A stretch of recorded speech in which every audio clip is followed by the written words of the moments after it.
Right now, we are going to have Mrs. Elaine Colston come, and she's going to give us a little excerpt on a lifetime of love. Miss Elaine Colston is a First Baptist Church of Hammond member. Many of you know who she is if you are from here, and even away from here. I think she is a famous organ player all across the states. Mrs. Colston, would you come? Hi, how many of you know me? How many of you don't? Count your blessings. Hey, are you impressed? My notebook matches the color scheme. Oh, it's got to be.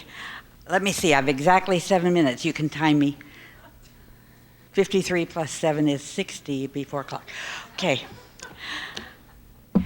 When she was little, she heard, Jesus loves me, this I know. When I was little, I heard, Gott ist die Liebe, lass mich erlesen, Gott ist die Liebe, lass mich da mi, drum sag ich's noch einmal, Gott ist die Liebe. And it isn't exactly Jesus loves me like ours is, but I grew up in a Swiss German speaking home. Did anyone understand what I said? 11 people did, and it's all about God's love. And I'm speaking to you very briefly on love for a lifetime. I guess she asked me to speak because the Lord willing, in about 2 months, Johnny and I will have been married 57 years. Thank you. See, I hope you're clapping for Jesus because all the glory goes to him. April, how long were Mother and Daddy married? 42 years.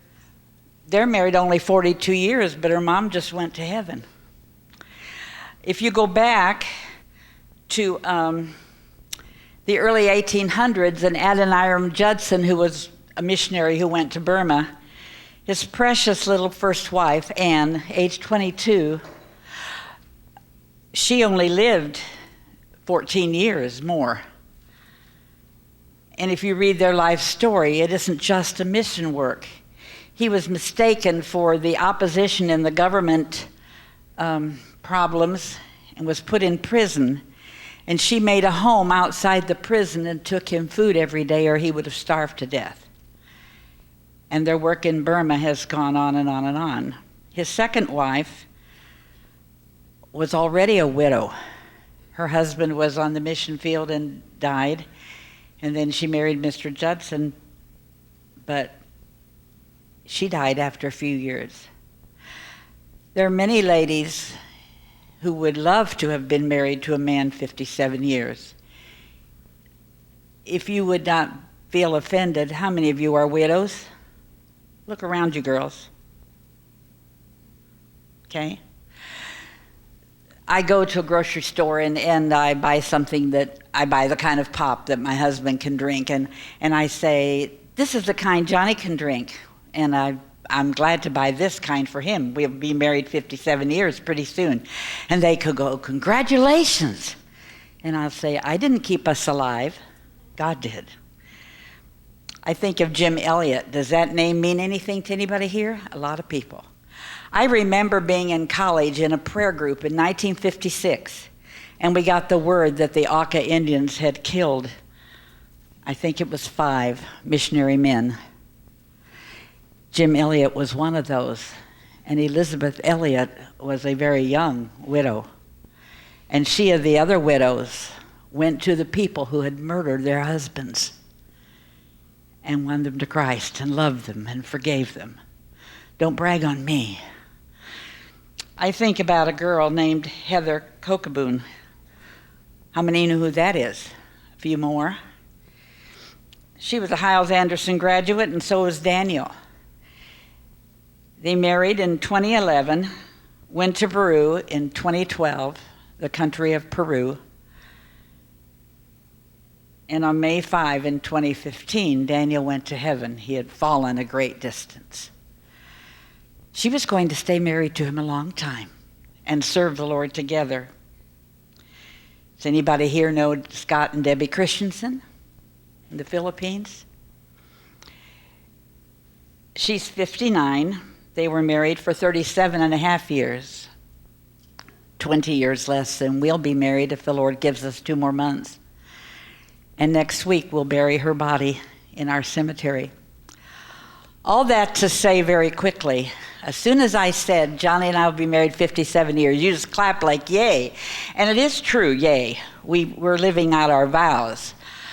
But God is good, and God has given us these years. I was a freshman in college, and he was a senior. Do you understand what that means?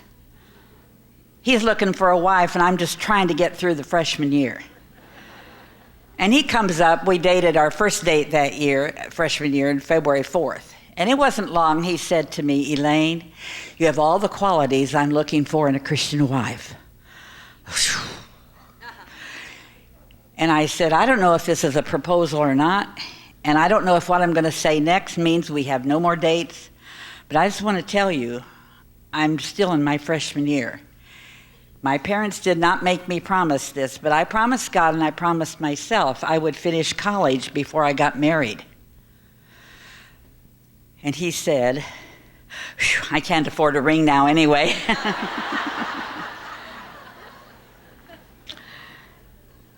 He graduated and we kept dating, obviously. And do you know what the draft is? Does anybody know? Okay, you young gals don't know, but in those days, if the military wanted you and you got that letter, there was no praying about it, you went. And as long as he was working on his 4-year college degree, he was deferred. But, okay, now he's working on his master's and there's no more deferment. So, tears and the last date before he left, and he gave me a little box. I said, Johnny, we're not getting engaged now. He said, open it. I said, remember, I'm going to finish college first. He said, open it. I said, I can't accept an engagement ring. He said, open it. And I opened it, and it was the keys to his car. You can't go anywhere with a ring, but you can drive a car. That was wonderful. And so we got into writing a letter every day. Now you email and you Skype and you do all these things, but honey, those weren't invented yet. We had cars, we had electricity, but that was about it. Please put my first sign up there. Every letter, Johnny started this, and we did it all of our letter writing days. We concluded our letters with an equilateral triangle. And I'll tell you what it means. The next picture, please. There. We soon realized that if we were going to get closer to each other, we needed to get closer to the Lord. And in those many months of his being in the military, that was exactly what happened. And now I will fast forward because the time has gone very rapidly, but I do want to share just a few quick things that have helped us in our old age. I'm so thankful that when Johnny had his stroke 12 years ago, he didn't lose his speech. He can talk to be understood. He can read the scriptures in church and not much more. But some things we decided when we were young, we still do. And I got to thinking about this little list, and I thought there's nothing here, really, that we started after we got past 75, and he's past 80. I married an old man. Before we married, we decided we would attend all the church services. We would never talk on a Sunday morning or a Sunday night or Wednesday, should we go tonight or not? We just would. Unless we were vomiting into a barf bag that doesn't smell good in public, we'd be there. Secondly, we'd be consistent in our devotional life. Maybe you don't like this, but we from the start, every morning, we have private devotions. He reads the Bible and prays early, and I don't get up that early, but I read and pray early by myself also. At night, we read and pray together. And of course, we had family devotions when we had family at home. Now, his Bible reading with me in the evenings is very interesting. I don't open the Bible. He expects me to know the next word anytime he stops. And often I do. No, I don't know the whole Bible by memory.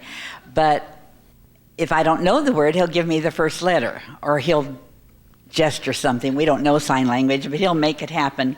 Do you know what this is? Fourth. Like, henceforth, Got it. Anyway, I know his signs. I know his language. Okay. Be consistent in your giving, your tithing, and your offerings, and keep sharp mentally. We watch Jeopardy every afternoon, except I missed it just now. But he'll tell me if the champion got it, and we try to outguess the others. We want to be sharp. I prepare interesting meals. And no, I don't prepare a big meal and we eat the same thing for the next 4 days. I'm at home with him now, and I treat him like the king he is, and I love to serve meals that are obviously well prepared and special. I avoid saying, "You already told me that an hour ago." I will not do that to Johnny. I will not say, "Remember, we talked about that last night." I will not do that. I may get forgetful too. I don't correct him needlessly. So he said the word wrong and didn't mean to. I don't have to correct him. I know what he meant, and that's just fine. When we were newlyweds, I said, "We're so happy. Well, how do I know we're going to be in love 30 years from now?" And Johnny wisely said, "We just love each other every day. Life is made up of one day after another. So every day we express our love, and then the next day again." He needs to feel needed now at this stage in life. So contrary to Tater, who stood here and said she's going to do the dishes, erase that. Johnny loves to do the breakfast dishes every Monday through Friday. And this morning when we had breakfast, I said, "Need me to do them?" He says, "My job. My job." And I let him. I go do something else, or I stand close to him where I like to be. Laugh together. When we were dating, I was a guest at the Colston home, and Mrs. Colston, Mother Colston, said, "Elaine, you've helped with dishes, and the meal's not going to be quite ready for a while. You can go in the living room and talk to Johnny." And when I got around the corner, I heard Johnny's sister Alice say to Mom, "I don't like Elaine." I went near that door. I wanted to hear the explanation, because I would work on it. Mother said, "Alice, Elaine's a sweet Christian girl. Why don't you like her?" And she said, "Because Elaine laughs at what Johnny says, and Johnny's not funny."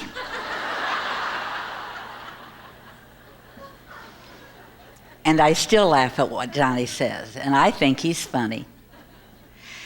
The other day he got up and told our church people that Elaine has a new hip, and I do. I'm just 5.5 months from having hip replacement surgery.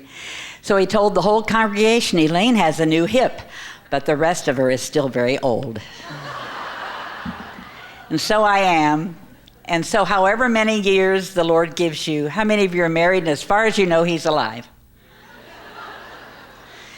You love him, and tell him today, and call him, or text him, or whatever you do, and you be grateful for every minute you have. Thank you.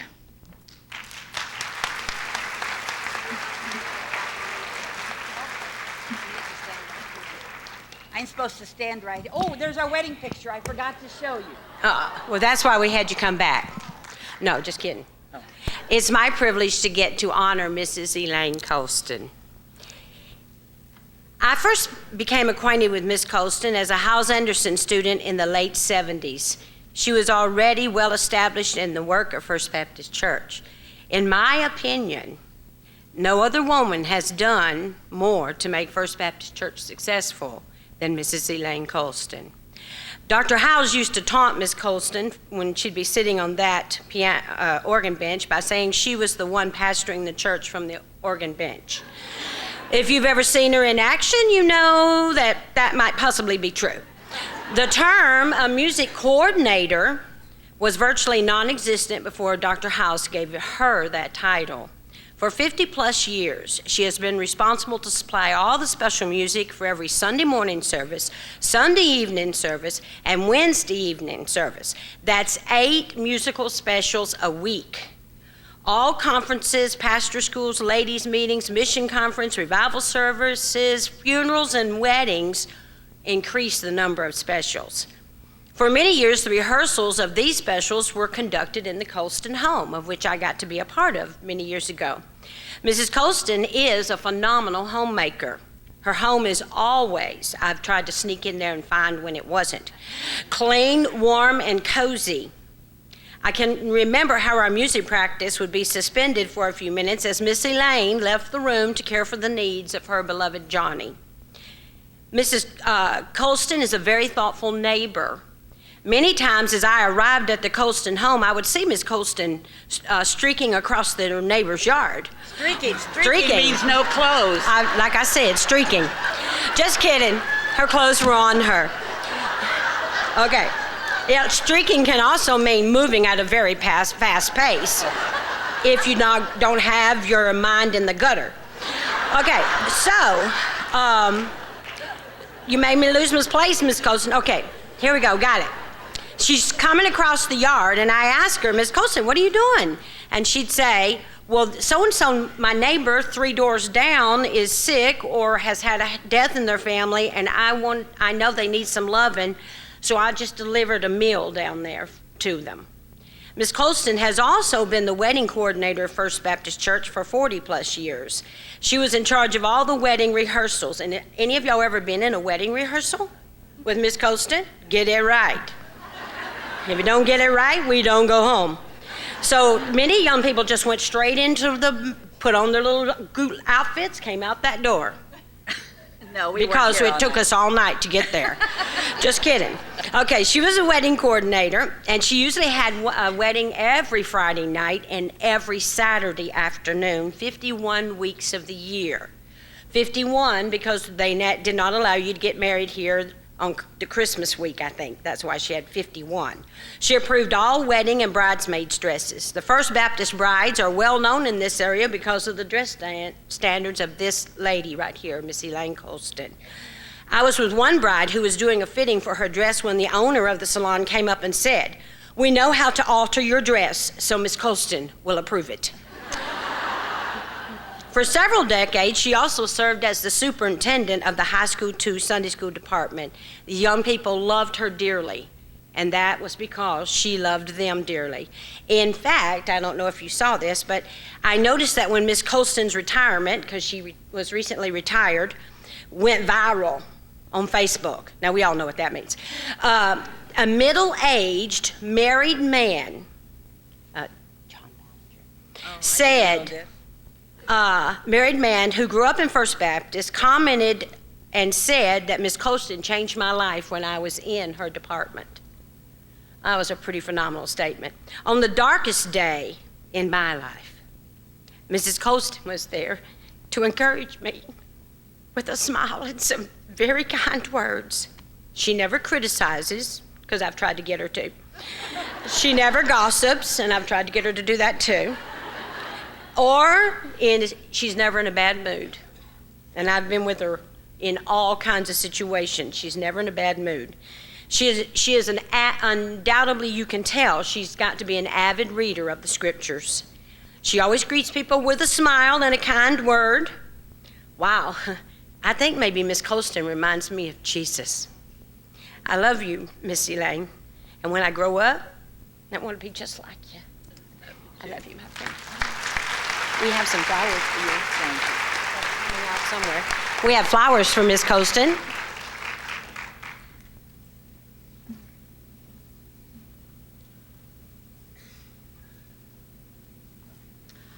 Oh, how pretty, my favorite color. And they match your outfit.